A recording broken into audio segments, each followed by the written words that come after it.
So for problem letter C, Liza admits Ken as a partner in the business.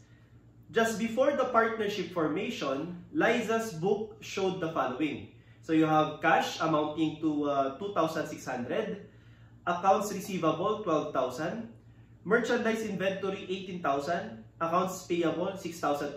So if you're going to total the assets less liability, the unadjusted capital of Liza amounted to 26,400. Again, you have here unadjusted capital, okay, amounting to 26,400. Okay. Now, it was agreed that for purposes of establishing Liza's investment in the firm, the following adjustments shall be reflected. So, first, allowance for bad debt, again, ABD, 2% should be set up. Again, there is increase, okay, in allowance for bad debt, which results to decrease in AR, which is an asset. Okay? So, the effect should be reduction. Okay, so you have here 2% of 12,000. That is your total accounts receivable, and this is equivalent to 240. Okay, so your entry here in setting up your ABD, no, you will learn this in your higher accounting, or you have learned this in your higher accounting. Debit budget expense amounting to 240. And credit allowance for bad debt amounting to 240. Okay? Now, if you're going to use the direct method, then the bad debt will be directly deducted to AR. Okay? Since we are setting up ABD, so this will be the M3. Okay? And effect in the capital before admission of Ken will be reduction in capital. Okay, so instead of debiting BDE or budget expense, okay, you can also debit the capital of Liza as an adjustment. Okay, but this is the normal entry. Now, aside from first bullet, second bullet, merchandise inventory should be valued at 20,200.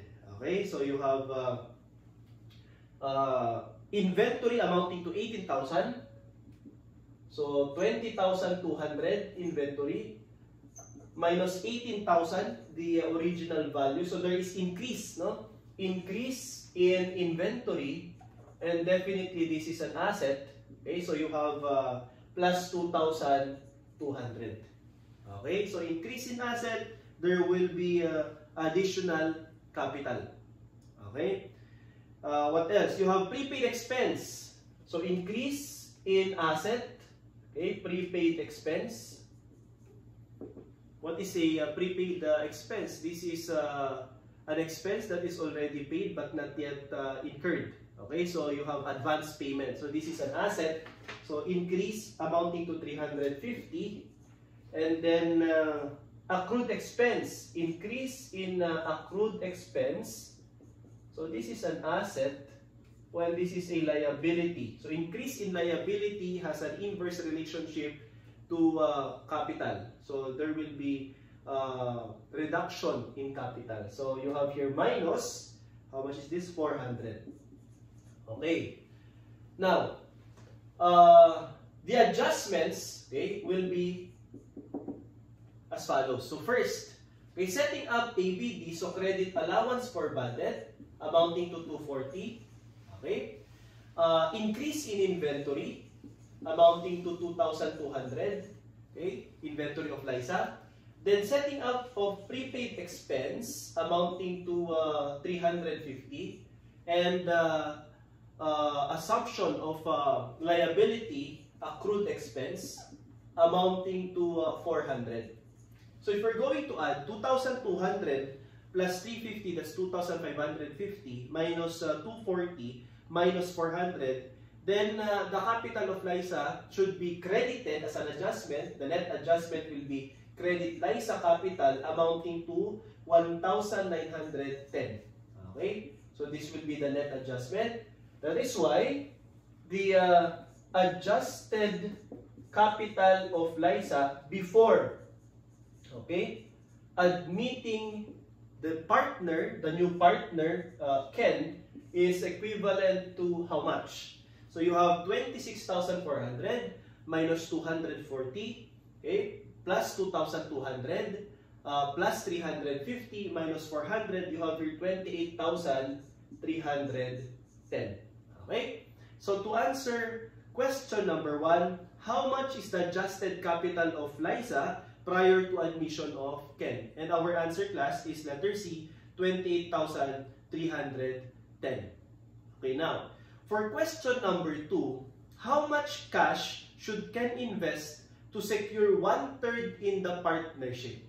So, in short, class, Liza, okay, contributed 28,310 for a 2/3 interest.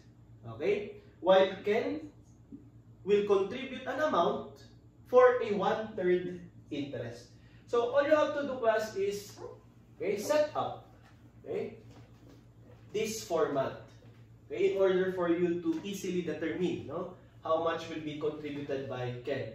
So TCC, that is the total contributed capital of Liza amounting to 28,310, while Ken, this is still unknown, for a total of